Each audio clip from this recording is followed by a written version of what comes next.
Hello friends, આજે આપણે ખાતાકીય પરીક્ષાના પ્રશ્નોના જવાબો જોઈશું.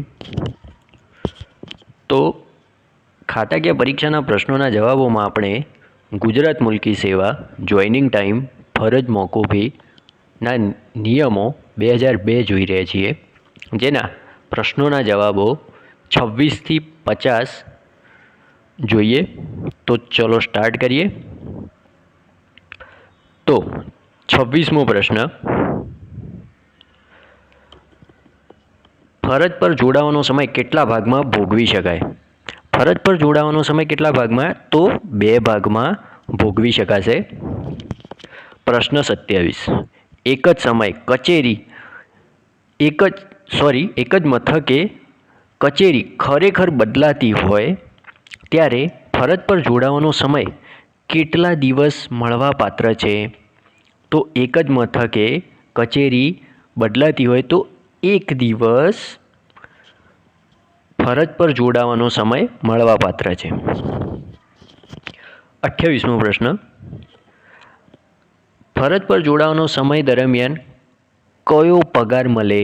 તો આ ખૂબ ધ્યાનથી સમજજો કે ફરજ પર જોડાવાનો સમય દરમિયાન છે ને, જે જૂની જગ્યા પર જે પહેલાંની જગ્યા હોય એ જગ્યા પર જે ચાલુ હોય એ પગાર મેળવ્યો હોય તે પગાર, અથવા નવી જગ્યાનો હવાલો સંભાળી લીધા બાદ જે પગાર મેળવે, નવી જગ્યા ઉપર જાય ત્યારે જે પગાર મેળવે, પરંતુ એ બંનેમાંથી જે ઓછો હોય તેટલો પગાર ફરજ પર જોડાવાના સમય દરમિયાન મળશે.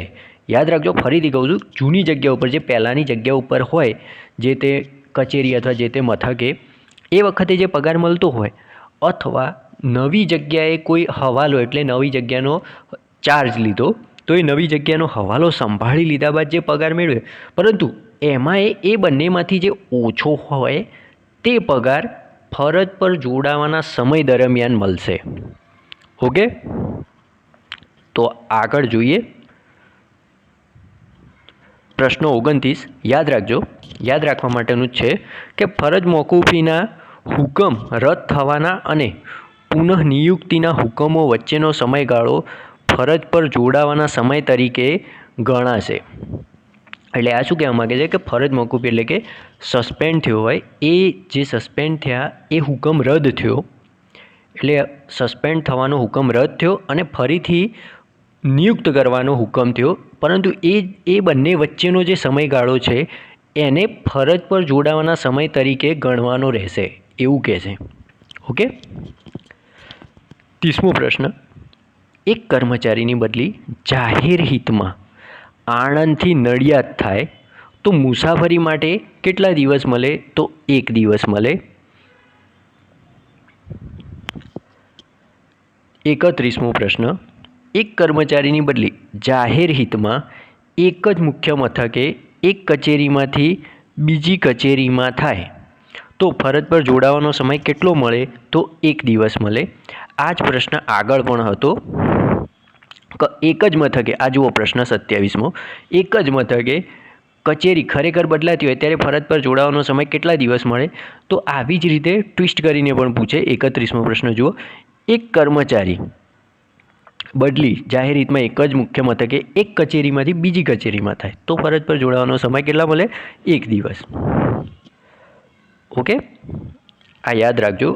32મો પ્રશ્ન, એક કર્મચારીની બદલી એક જ મુખ્ય મથકે, એટલે કે એક જ મુખ્ય મથકે એક જ કચેરીમાં એક જ શાખામાંથી બીજી શાખામાં થાય તો ફરજ પર જોડાવાનો સમય કેટલો મળે?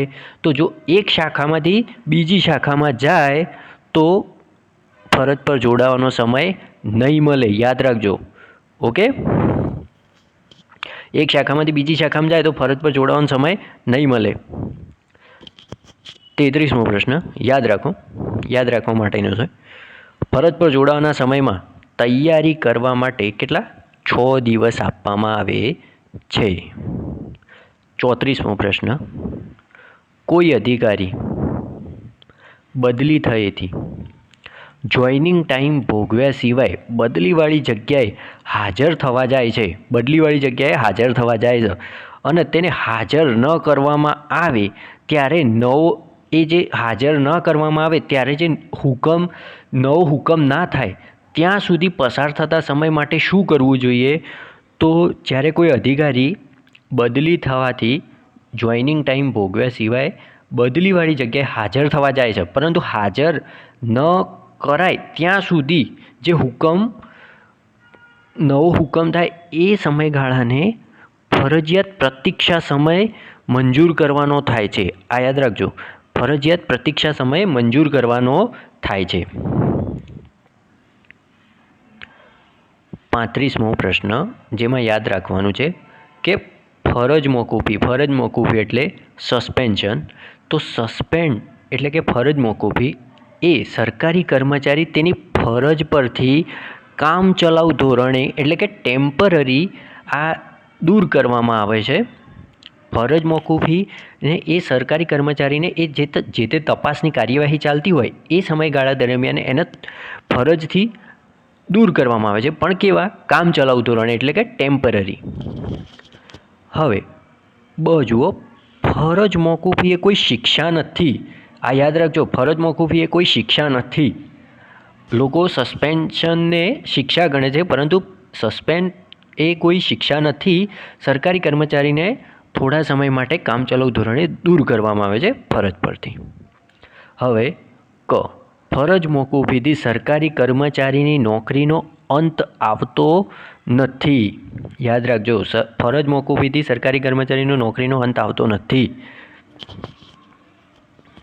36મો પ્રશ્ન જુઓ, ફરજ મોકૂફી બાબતનો જ છે કે ફરજ મોકૂફીની તારીખથી કેટલા સમયમાં શિસ્ત વિષયક કાર્યવાહી હાથ ધરવી જોઈએ? તો જો કોઈ કર્મચારીને સસ્પેન્ડ કરવામાં આવ્યો તો એ તારીખથી કેટલા સમય દરમિયાન જે શિસ્ત વિષયક કાર્યવાહી કરવાની હોય એ કેટલા દિવસમાં કરવાની હોય? તો 90 દિવસની અંદર એ કાર્યવાહી કરવાની થાય. હવે 37મો પ્રશ્ન, ફરજ મોકૂફીના કોઈ હુકમની સમીક્ષા કર્યા પછી એકી સમયે કેટલા દિવસ સુધી ફરજ મોકૂફી લંબાવી શકાય? તો ફરજ મોકૂફી 180 દિવસ સુધી લંબાવી શકાય. સસ્પેન્શન 180 દિવસ સુધી લંબાવી શકાય. આગળ જુઓ 38મો પ્રશ્ન, તો ફરજ મોકૂફી દરમિયાન કર્મચારીને શું મળે? તો પગાર મળે? ના મળે. એને શું મળે? નિર્વાહ ભથ્થું મળશે.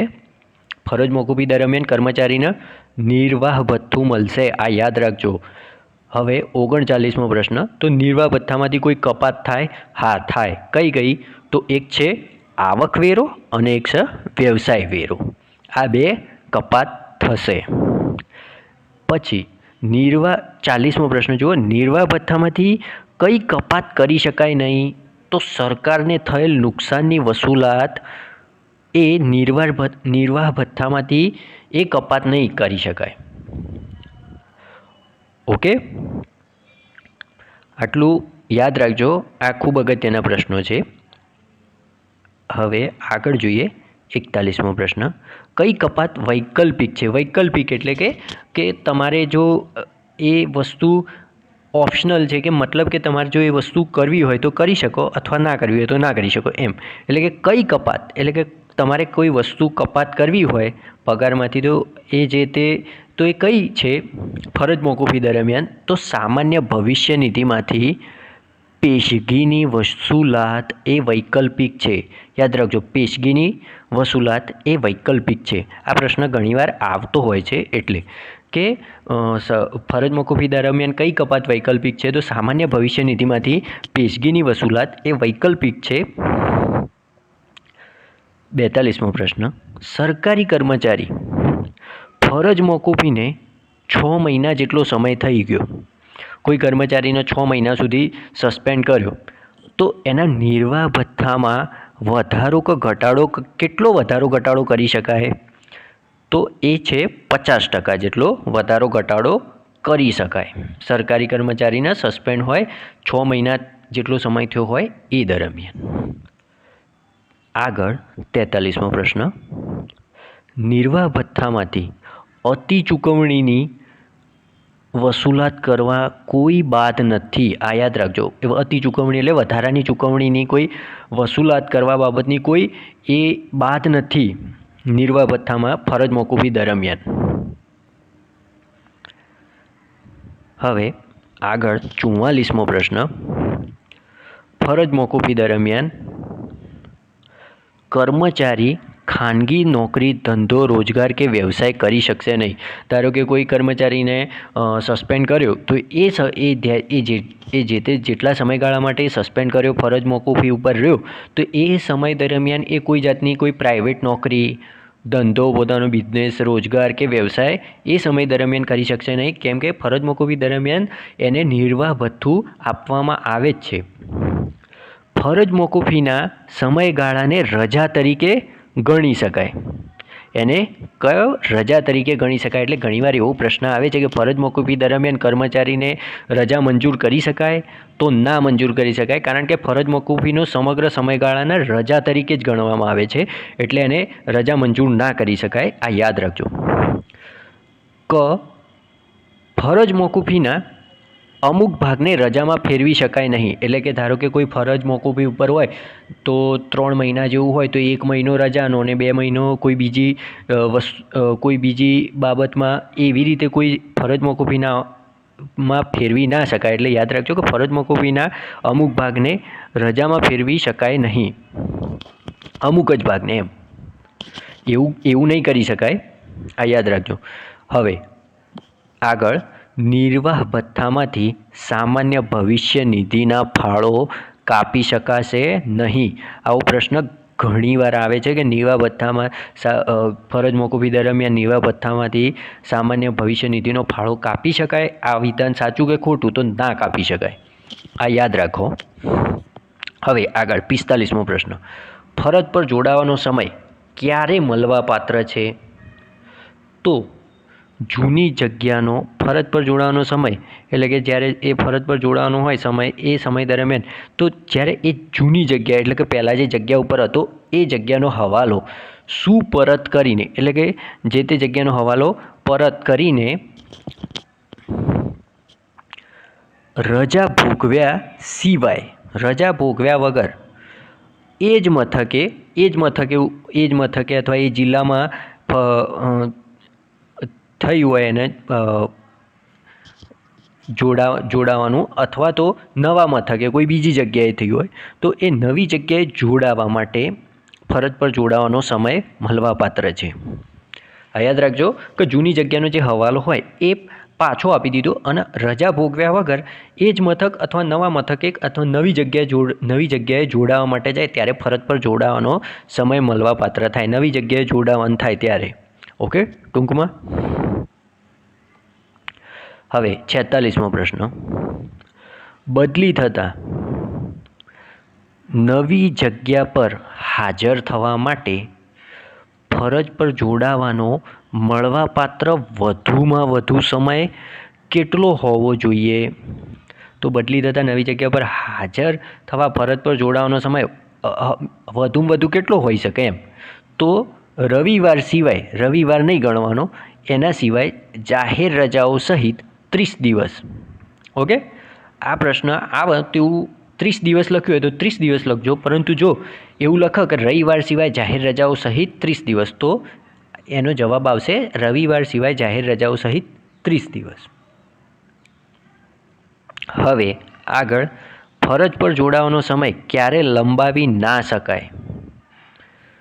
તો ફરજ પર જોડાવાનો સમય પૂર્ણ થયા બાદ કર્મચારી ફરજ પર જાણી બૂજીને ગેરહાજર રહે ત્યારે, એટલે કે જ્યારે ફરજ પર જોડાવાનો સમય હોય એ સમયગાળો પણ નીકળી ગયો તો એક કર્મચારી ફરજ ઉપર હાજર થવા જતો નથી અને જાણી જોઈને ઘેર રહે છે, તો એ સમયગાળા દરમિયાન ફરજ પર જોડાવાનો સમય લંબાવી ના શકાય.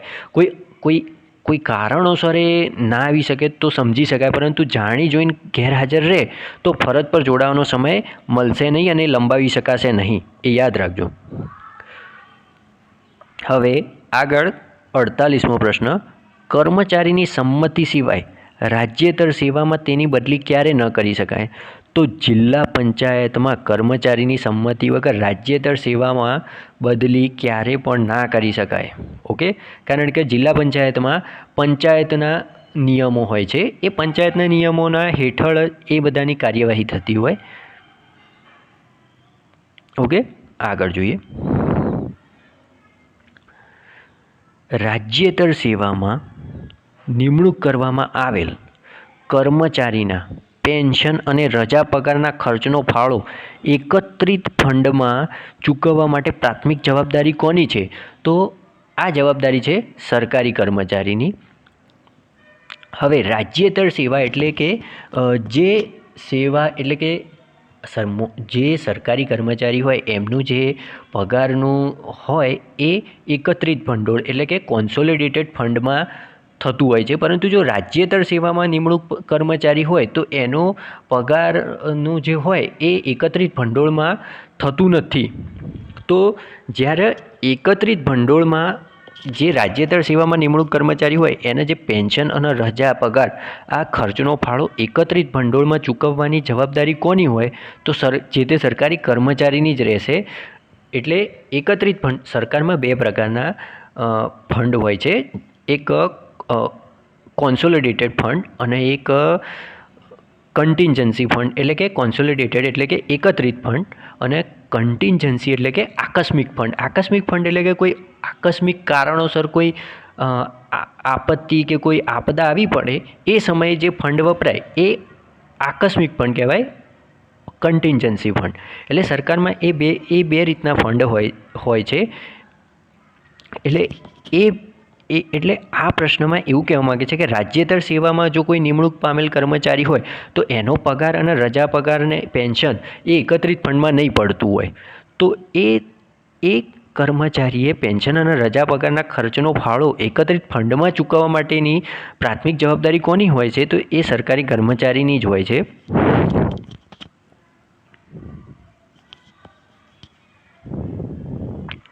હવે આગળ 50મો પ્રશ્ન. રાજ્યેતર સેવામાંથી કર્મચારી પુનઃ આગમન પાછા બોલાવવા અંગે આ વસ્તુ યાદ રાખજો. કર્મચારી પોતાની પરત ફરવાની ઈચ્છા અંગેની નોટિસ આપે ત્યારબાદ 6 માસમાં એને પાછા બોલાવવામાં પુનઃ આગમન માટેની પાછા બોલાવી શકાય એમ.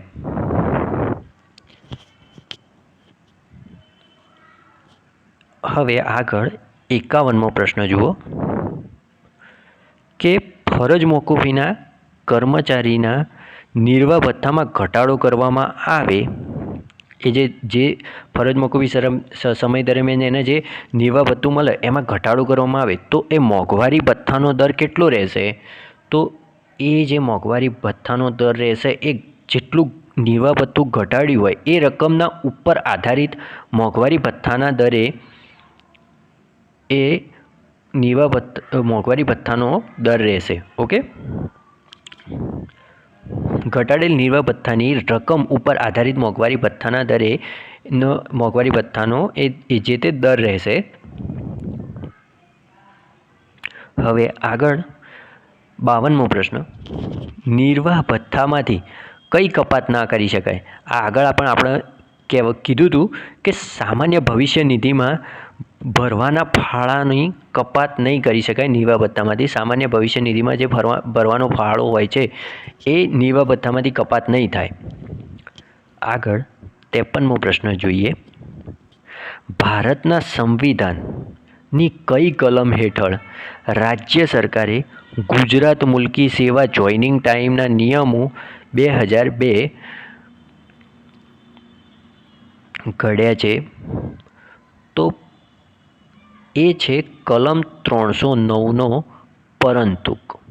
ઓકે, ભારતનું જે બંધારણ છે એને કઈ કલમ હેઠળ રાજ્ય સરકારે ગુજરાત મુલ્કી સેવા જોઈનિંગ ટાઈમ વગેરે નિયમો 2002 ઘડ્યા છે? તો કલમ 309. આ યાદ રાખજો, આ પ્રશ્ન ઘણીવાર આવે છે. 54મો પ્રશ્ન. આ પણ પ્રશ્ન ખૂબ અગત્યનો છે. આ બંને પ્રશ્નો 53 અને 54 આ પ્રશ્નો ઘણીવાર આવે છે અને આ 52મો પ્રશ્ન આવે છે. આમ તો બધા જ પ્રશ્નો ખૂબ અગત્યના છે, પરંતુ આ અમુક જે પ્રશ્નો મેં ટીક કર્યા એ ખૂબ જરૂરી પ્રશ્નો છે, એ તો ધ્યાન રાખવું જ પડશે તમારે. તો 54મો પ્રશ્ન જોઈ લો. ગુજરાત મુલ્કી સેવા જોઈનિંગ ટાઈમ વગેરે નિયમો 2002 કઈ તારીખથી અમલમાં આવ્યા? તો જે ગુજરાત મુલકી સેવાના બધા નિયમો મોસ્ટ ઓફ 15મી નવેમ્બર 2002ના રોજ જ અમલમાં આવ્યા છે. એટલે કે એની પાછળ પણ જુઓ 2002 જ લગાવવામાં આવે છે. એટલે 15મી નવેમ્બર 2002 તારીખે અમલમાં આવ્યા. ગુજરાત મુલકી સેવાના નિયમો 15મી નવેમ્બર 2002ના રોજ અમલમાં આવ્યા. એટલે આ રીતે પ્રશ્ન પૂછાય તો 15મી નવેમ્બર 2002 લખવાનું. ઓકે, આગળ જુઓ 55મો પ્રશ્ન લખવાનું કાં તો ટીક કરવાનું. હવે આગળ 55મો પ્રશ્ન યાદ રાખજો કે આ યાદ રાખવા માટેનો છે. ગુજરાત મુલકી સેવા જોઈનિંગ ટાઈમ વગેરે નિયમો 2002 એ કોને લાગુ પડે? આવું એ પ્રશ્ન પૂછે તો ગુજરાત સરકારના બધા જ કર્મચારીઓના આ નિયમો લાગુ પડશે. ઓકે, આગળ 56મો પ્રશ્ન કયા નિયમો કેન્દ્ર સરકારની પૂર્વ મંજૂરીથી પ્રસિદ્ધ કરવામાં આવ્યા? જ્યારે એ નિયમો પ્રસિદ્ધ કરવામાં આવ્યા ત્યારે પહેલાં ભારત સરકાર કે કેન્દ્ર સરકારની મંજૂરી લેવામાં આવી. એટલે એ કયા નિયમો હતા એવા કે જે પહેલાં કેન્દ્ર સરકારની પૂર્વ મંજૂરી લેવામાં આવી? તો ગુજરાત રાજ્ય સેવા શિસ્ત અને અપીલના નિયમો 1971. ઓકે, આ છે 1971 છે, યાદ રાખજો, 2002 નથી. ગુજરાત રાજ્ય સેવા શિસ્ત અને અપીલ નિયમો 1971. આ હું તમને એટલા માટે ધ્યાન દોરું છું કે અમુક વાર 2002ને ધ્યાનમાં હોય એટલે 2002 લખાઈ જાય, પરંતુ ગુજરાત રાજ્ય સેવા શિસ્ત અને અપીલ નિયમો 1971 છે, એ યાદ રાખજો. અને એ કેન્દ્ર સરકારની પૂર્વ મંજૂરીથી પ્રસિદ્ધ કરવામાં આવ્યા. હવે આગળ 57મો પ્રશ્ન નોકરીમાં અપીલ કે પુનઃ સમીક્ષાને પરિણામે બરતરફ, રૂખસદ કે ફરજ મોકૂફી હેઠળ મૂકવામાં આવેલા કર્મચારીને નોકરીમાં પુનઃસ્થાપિત કરવામાં આવે તો તેની ફરજ પરની ગેરહાજરીની મુદત માટે પગાર અને ભથ્થાનું નિયમન કરવા કોણ સક્ષમ છે? તો ધારો કે કોઈ નોકરીમાં કોઈ અપીલ કે કોઈ તપાસ થઈ હોય અને પુનઃ સમીક્ષાને એ સમય દરમિયાન કોઈને નોકરીમાંથી બરતરફ કર્યો કાં તો કોઈને નોકરીમાંથી રૂખસદ આપી, એટલે કે કોઈને નોકરીમાંથી કાઢી દીધો હોય, કાં તો કોઈ નોકરીમાંથી બહુ મોટી સજા કરી હોય અને કાં તો કોઈને સસ્પેન્ડ કર્યો હોય, એટલે કે ફરજ મોકૂફ કર્યો હોય. તો આ ફરજ મોકૂફી હેઠળ મૂકવામાં આવેલ કર્મચારીને નોકરીમાં પાછો પુનઃસ્થાપિત કરવામાં આવે. ધારો કે બધા કોર્ટના જે નિયમો હેઠળ એ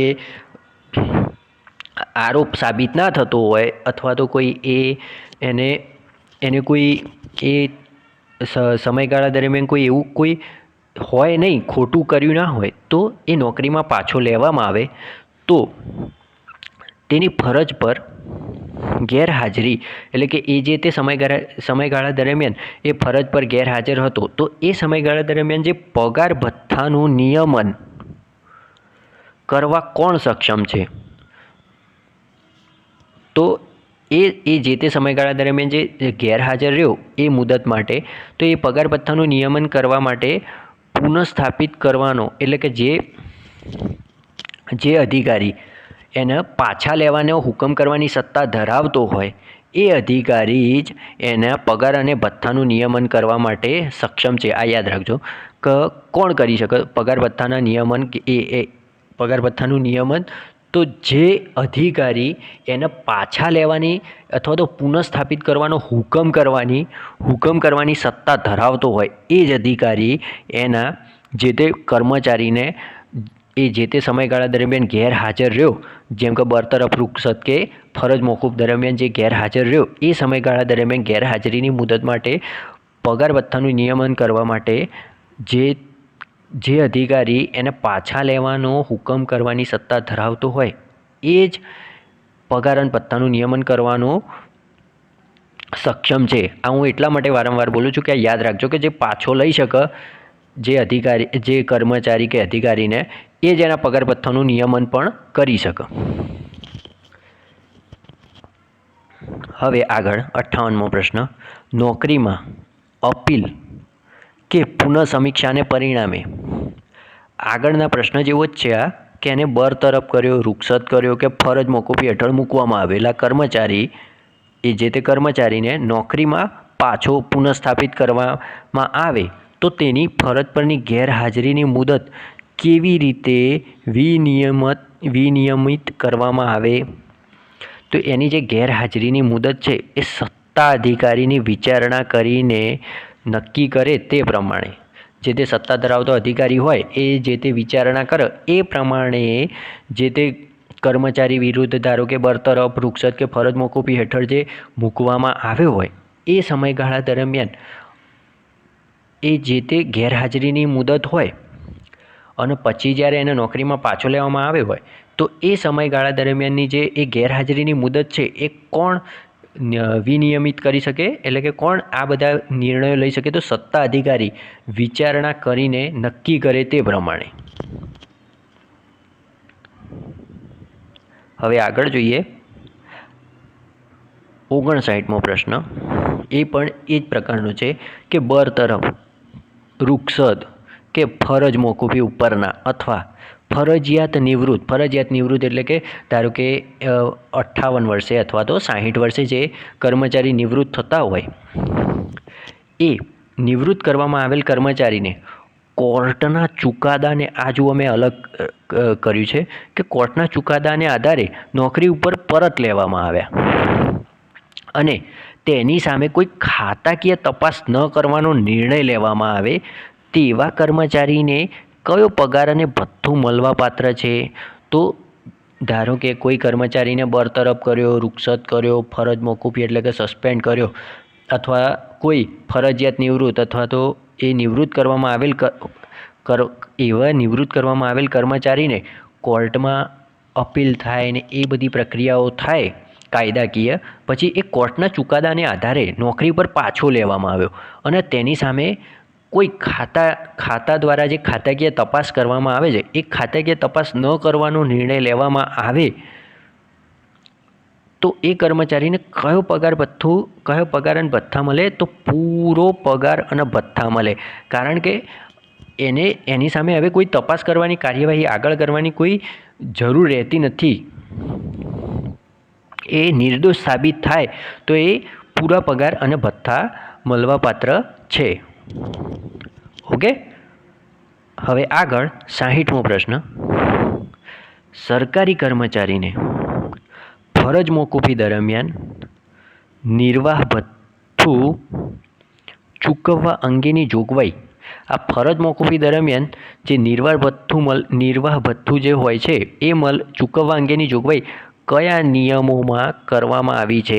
આ પ્રશ્ન જો આવે તો યાદ રાખો, કોઈ પણ સરકારી કર્મચારી જ્યારે સસ્પેન્ડ અથવા ફરજ મોકૂફી કરવામાં આવે તો એને જે નિર્વાહ ભથ્થું ચૂકવવા અંગેની જોગવાઈ છે એ કયા નિયમોમાં છે? તો ગુજરાત મુલકી સેવા, ફરજ પર જોડાવાનો સમય, રાજ્યેતર સેવા, ભારત બહાર પ્રતિનિયુક્તિ, ફરજ મોકૂફી, બરતરફી અને રૂખસદના નિયમો 2002ના નિયમોમાં કરવામાં આવી છે. આ યાદ રાખજો. ઓકે ફ્રેન્ડ્સ, ફરીથી કહું છું કે સરકારી કર્મચારીને ફરજ મોકૂફી દરમિયાન નિર્વાહ ભથ્થું ચૂકવવા અંગેની જોગવાઈ કયા નિયમોમાં કરવામાં આવી છે? તો ગુજરાત મુલકી સેવા, ફરજ પર જોડાવાનો સમય, રાજ્યેતર સેવા, ભારત બહાર પ્રતિનિયુક્તિ, ફરજ મોકૂફી, બરતરફી અને રૂખસદના નિયમો 2002 મુજબ ફરજ મોકૂફી દરમિયાન નિર્વાહ ભથ્થું ચૂકવવા અંગેની જોગવાઈ કરવામાં આવી છે. ઓકે, તો ખૂબ ખૂબ આભાર. Thank you friends.